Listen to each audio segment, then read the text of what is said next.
নমস্কার, লক্ষ্মীপুর টাইমসের পক্ষ থেকে আপনাদের স্বাগত। খবর পড়ছি আমি মনামি দাস। রাষ্ট্রীয় স্বয়ংসেবক সংঘের শতবর্ষ উদযাপন উপলক্ষে বিভিন্ন কার্যক্রমের মাধ্যমে লক্ষ্মীপুরে অনুষ্ঠিত হল হিন্দু সম্মেলন। শুক্রবার লক্ষ্মীপুর আর্ল হায়ার সেকেন্ডারি স্কুলের শারদাচরণ খেলার মাঠে কয়েকশত জনগণের উপস্থিতিতে উক্ত অনুষ্ঠান হয়।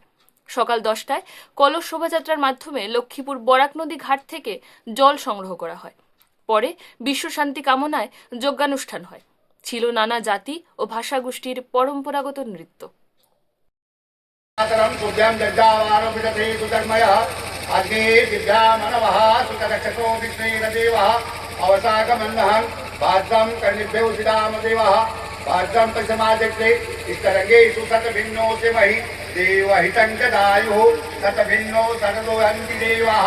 यत्रानि चक्रानि जगतन्तनुरामः उतातुजतपितरो भवन्ति मानो मध्या निरिखाजुगन्तो माता सप्ता सपुत्रा विश्वदेवाय वितिर्पञ्चजनादितिर्जातमैते गौ शान्ति अन्तरिक्ष गौ शान्ति।